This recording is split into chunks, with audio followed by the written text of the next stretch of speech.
Hey there, I'm William. I'm David. And I'm Audrey. And we are Walterhoope. And you're listening to Wellspring Podcast, brought to you by Walterhoope, a Cincinnati performing arts company. I'm going to be real with you. This was a monster of a project for us, and a lot of people volunteered a lot of time to bring this to life. So if you like this podcast, please know that this took a lot of work to do. We are a small company. Please share it with your friends. You can't imagine how much that means to us. And if you really love it, donate at our website, walterhoope.com. So, without further ado...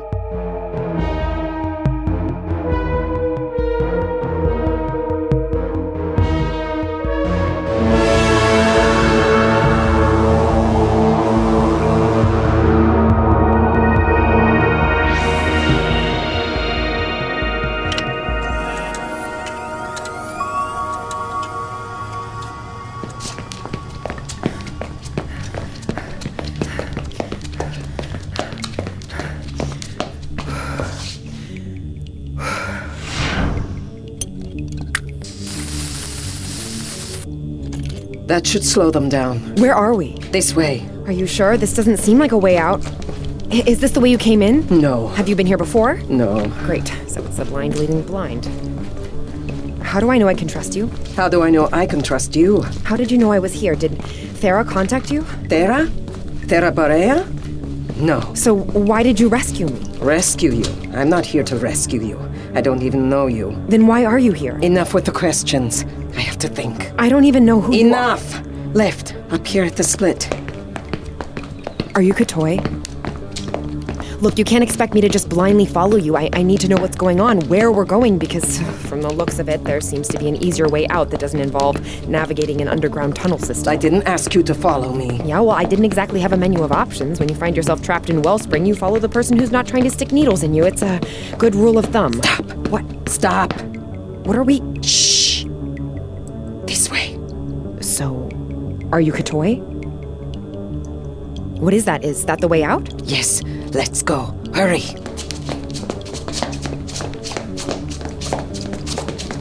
Is it a door? How do you open it? Access confirmed. Identity, Corey. It never could pronounce it right. Get inside. Corey. You're Corey? Yes, now move. We do not have much time. You said we were escaping. Yes. In this, some kind of HC, but we're underneath Wellspring. How could we... I'll explain inside. Are you coming or not? Where are we going? You're Katoi, right? Yes. We're going home. Home, I don't... Get in. What is this place? Give me a hand. Back in that room. You spoke with Ford. Yes. Well, did you acquire any useful information? What is it that he wants? To stop you, mostly. I see. Well, he'll have to hurry. Why? What's going on? Here, help me lift this. And... lift!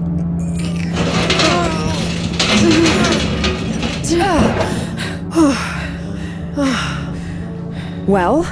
Could you bring me that small cylinder over there? The one next to the tubing. Look, could you just stop moving for 2 seconds and look at me?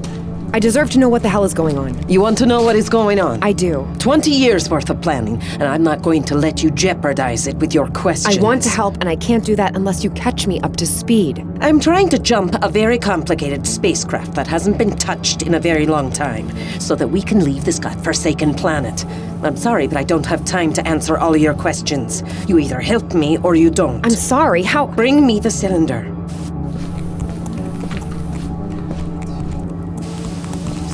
Yes. Come on. All right, we're in. Wait, this isn't... the Katoi Kea. Only part of it. The tender. The rest is still in orbit. It's still out there? It is. Is it occupied? Barely. Here, hold this. And it's still there. No one's tried to destroy it.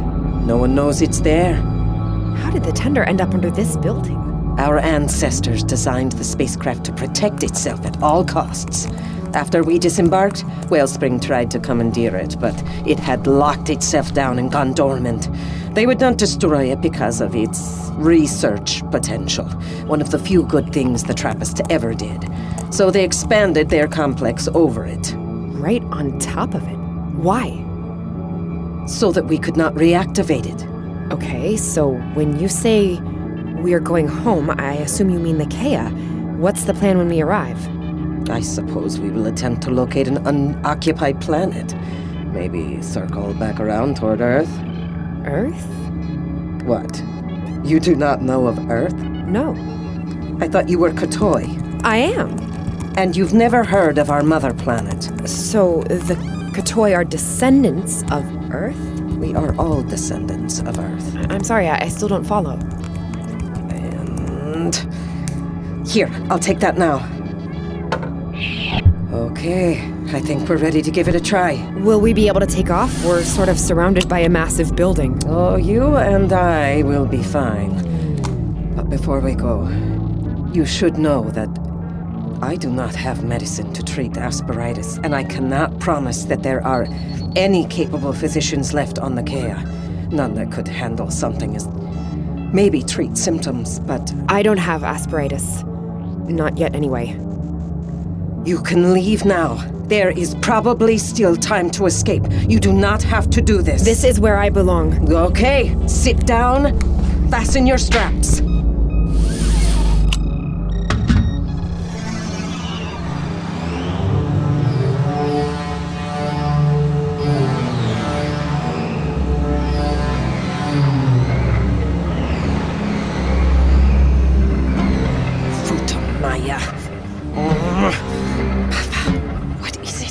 I did everything right. This thing looks like it's smoking. Is it supposed to be doing that? Oh, God.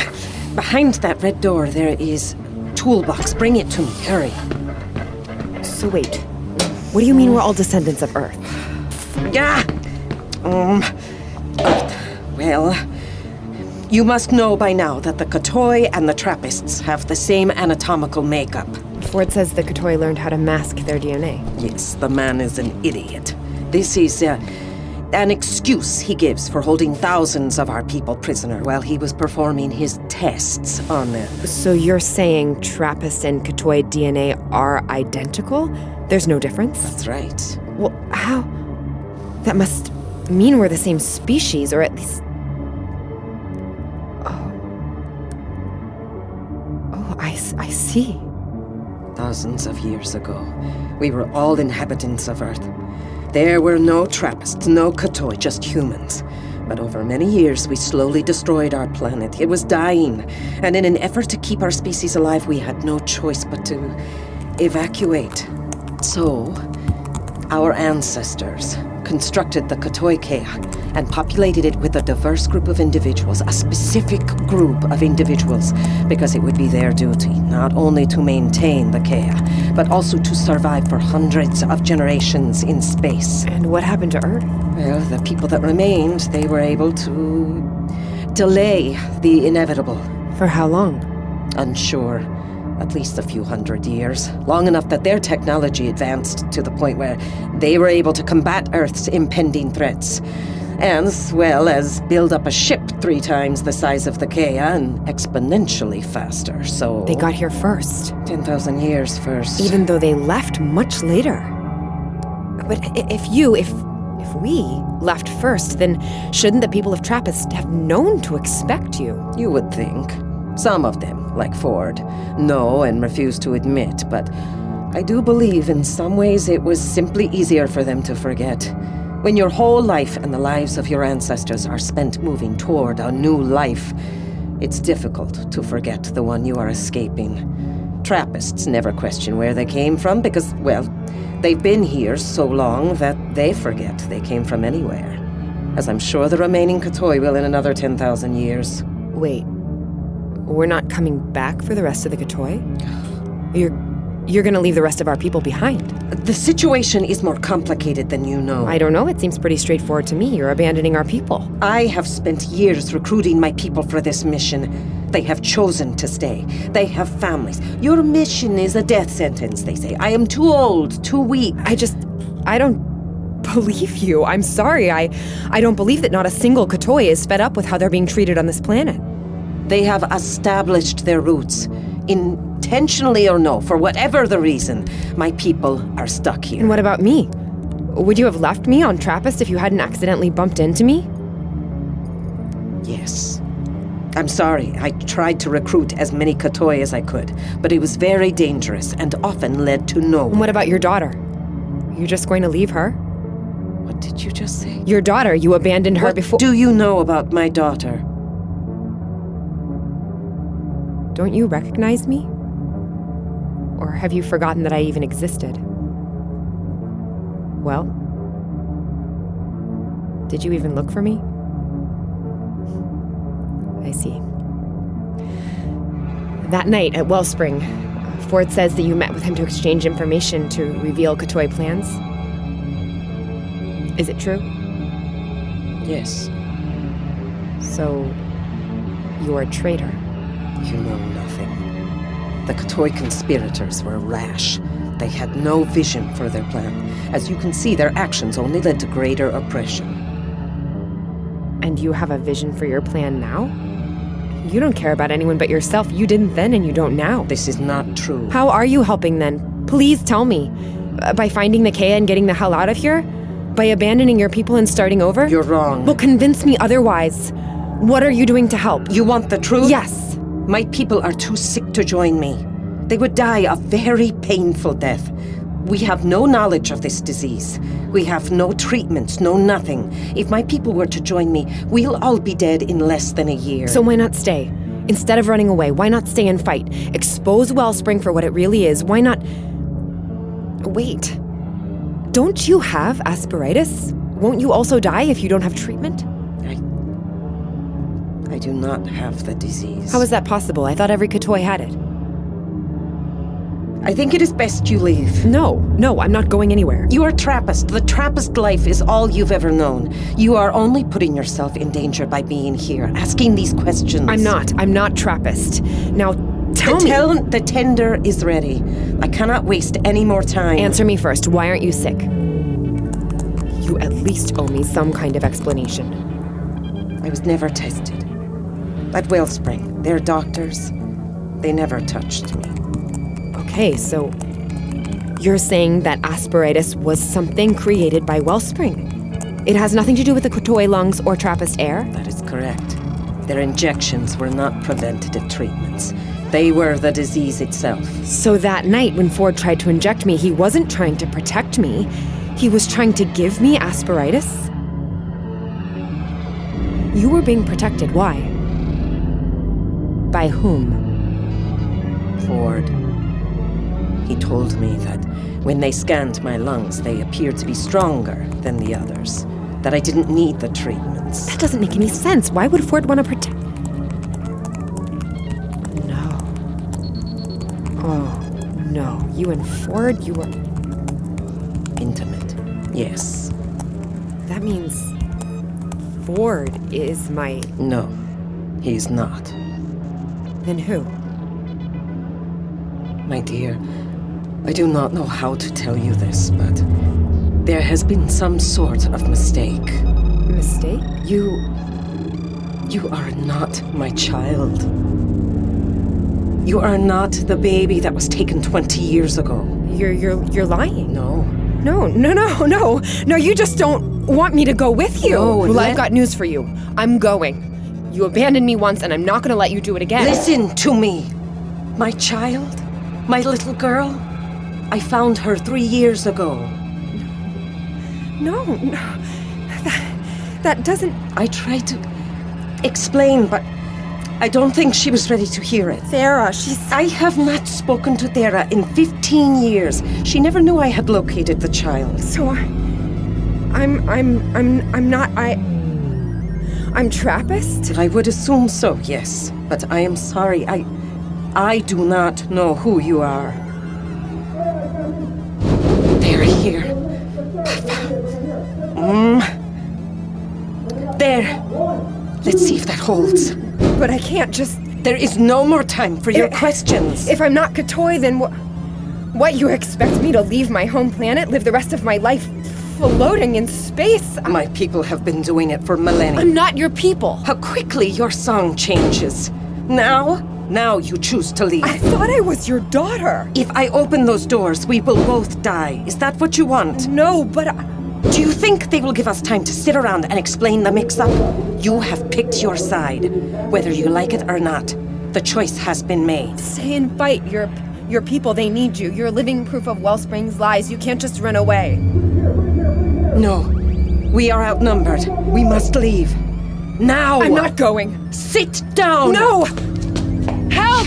Please! There's been a huge mistake. I'm being taken against my will. The door is sealed. It cannot be opened. You can't do this to me. This ship is taken off with or without your consent. And trust me, you will want to be sitting when it happens. I can't. I Sit can't. down! Uriah, be with us. Take us home.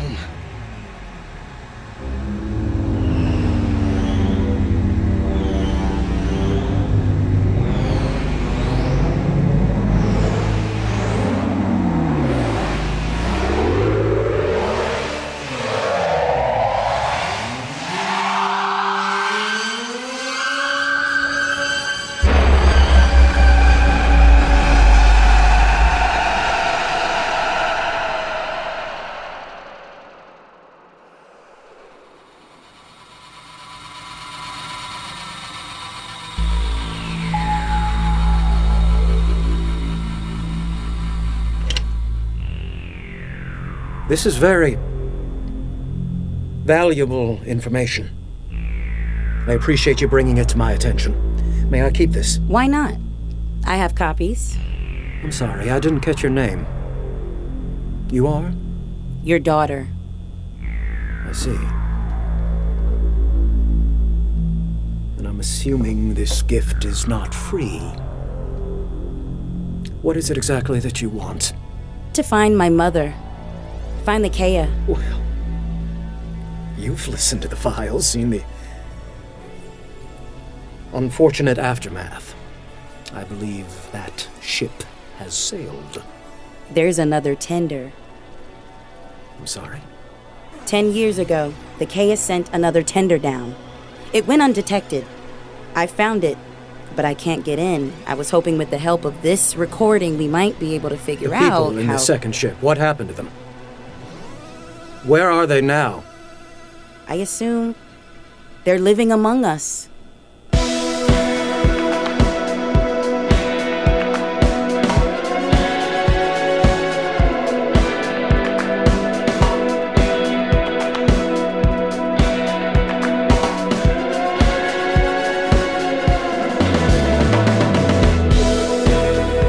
Wellspring was created and produced by Walterhoope in Cincinnati, Ohio. This episode was written by William Vaughan, with performances by Audrey Bertaux, Jennifer Joplin, Jeremy Dubin, and Candice Handy. Dialect coaching by Teresa Spencer. Music by Dylan Oseas and intro theme by Dylan Oseas and Peter Foley. Additional sound design by David Mavricos and William Vaughan. Editing and mastering by David Mavricos and Kaleel Skeirik. Special thanks to Peter Foley and Walterhoope's resident artists, Kelsey Nihiser, Teresa Spencer, and Kristen St. Clair. Wellspring is a Walterhoope production.